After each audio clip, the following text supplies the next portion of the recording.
Hello friends, நான் இன்றைக்கி என்ன பண்ண போகிறேன்னா சுண்டைக்காய் வச்சுட்டு ஒரு ஊறுகாய் பண்ண போகிறேன். நம்ம வீட்டில் நிறைய சுண்டைக்காய் பாருங்கள் எவ்வளோ காய்ச்சி வச்சுருக்குன்னு. நேற்று சாயங்காலம் தான் பறித்தேன். இன்னும் நிறைய இருக்குது. இது யாருக்காவது ஃப்ரெண்ட்ஸ்க்கு கொடுக்கலாம் அப்படின்ட்டு எடுத்து வச்சுருக்கேன். அதில் கொஞ்சம் பிஞ்சானதை எடுத்து நான் கொஞ்சம் ஊறுகாய் பண்ணி வச்சுக்கிடலாம் அப்படின்ட்டு இன்றைக்கி பண்ண போகிறேன். இந்த சுண்டைக்காவை என்ன பண்ணோம், நல்லா இப்படி வச்சுட்டு இந்த உரல் இருக்குல்ல, இதை வச்சு இப்படி தட்டிடுங்க. ஏன்னா விதையை எடுத்துடணும், முழுசாக போட்டிங்கன்னா வெடிக்கும். இப்போ நம்ம என்ன பண்ணுறோம்னா இதை ஆவியில் வேக வைக்க போகிறோம். தண்ணி வச்சுருக்கேன். இப்போ நல்லதை தண்ணியை நல்லா அலசிட்டு இப்படி வச்சு எல்லா தட்டிலையும் வச்சு நான் கொஞ்சமாக தான் பண்ணுறேன். ஏன்னா தக்காளி தொக்கு ஊறுகாய் பண்ண பார்த்தீங்களா, அது வேறு இருக்குது. ஸோ அதை வேறு காலி பண்ணோம். அப்புறம் இதுவும் பண்ணால் நிறைய ஆயிரும் எங்களுக்கு. அதனால் கொஞ்சமாக தான் பண்ணுறேன்.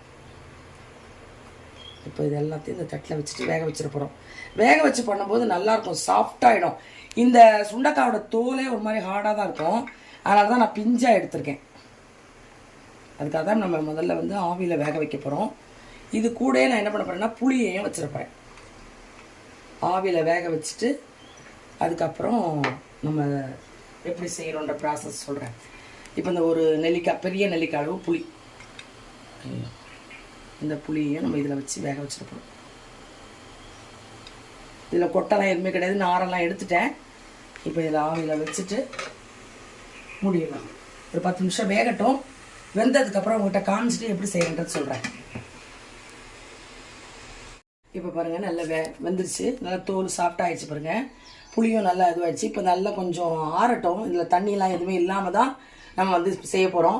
இதுக்கு தேவையானது மஞ்சத்தூள், அப்புறம் மிளகாத்தூள், பெருங்காயம், நம்ம எப்போதும் இந்த கடுகு வெந்தயம் வறுத்து அரைச்சி வச்சுருக்கோம்ல அது, அப்புறம் கொஞ்சம் பூண்டு, கொஞ்சம் வெங்காயம், கருவேப்பிலை. இதுதான் நம்ம இதுக்கு செய்ய வேண்டிய வேலை. எல்லாத்தையும் எடுத்து வச்சுட்டேன். இது நல்லா ஆறின பிறகு தான் நம்ம செய்ய முடியும். ஏன்னா அந்த புளியை நம்ம அரைக்கணும். அதனால் ஆறட்டும். இந்த பூண்டை நான் உரிச்சிக்கிட்டு இந்த வெங்காயத்தெல்லாம் வெட்டிட்டு தாளிக்கும் போது உங்ககிட்ட நான் காமிக்கிறேன். இப்போ நம்ம எடுத்து வச்சுருக்கோம்ல வெங்காயம், அடுத்தது பூண்டு, இதை முதல்ல நம்ம வதக்க போகிறேன். இந்த எடுத்து வச்சுருக்க வெங்காயம், சின்ன வெங்காயம் இருந்தால் ரொம்ப நல்லாயிருக்கும். நீங்கள் பெரிய வெங்காயம் கூட போட்டுக்கலாம். இந்த எண்ணெயில் ஃபஸ்ட்டு நம்ம கொஞ்சம் வதக்கிக்கலாம். வதக்கிட்டு இது கூட சில பேருக்கு பூண்டு வெறும் போட்டால் முழுசு முழுசாக தான் பிடிக்காது. அதனால் நான் என்ன பண்ண போகிறேன்னா பாதி பூண்டும் பாதி முழுசாகவும் போட போகிறேன். இதை நல்லா வதக்கிக்கலாம். வதக்கிக்கிட்டு இந்த புளி, அப்புறம் கொஞ்சம் போல் சுண்டைக்காய், இதையும் போட்டு நம்ம மிக்சியில் அரைக்க போகிறோம். இந்த புளி, கொஞ்சம் போல் சுண்டைக்காய், வெங்காயம், பூண்டு. எதுக்காக நம்ம அரைக்கிறோம்னா இது நத்து நத்தாக நிற்கும்.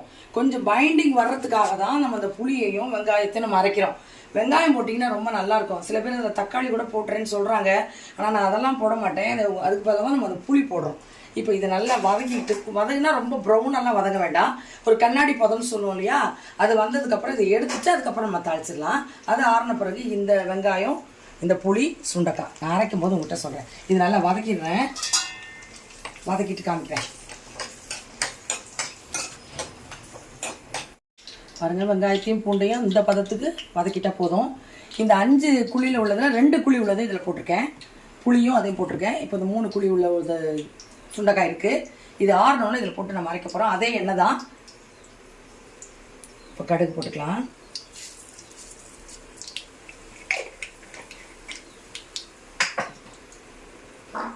இது நல்லா வெடிக்கட்டும். அதுக்கப்புறம் கருவேப்பிலை, நம்ம எடுத்து வச்சுருக்கல பூண்டு, அதை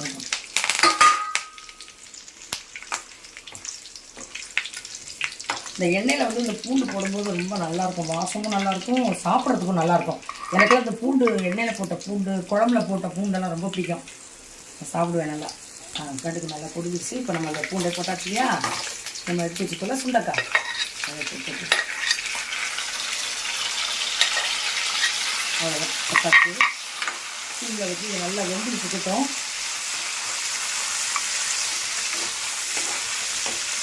ஆல்ரெடி நம்ம நல்லா வேக வச்சிட்டோம். அதெல்லாம் சீக்கிரமாக வெந்துடும். இப்போ சிம்மில் தான் இருக்குது. நான் இப்போ இதை போய் அரைச்சிட்டு வந்துடுறேன். இந்த சுண்டைக்காய், புளி, வெங்காயம், பூண்டு, இதில் தான் நான் உப்பை போட்டுற போகிறோம். இது போட்டு அரைச்சிட்டு வந்துடுறேன். அரைச்சிட்டு வந்துட்டு கலக்கும் போது உங்கள்கிட்ட காமிக்கிறேன்.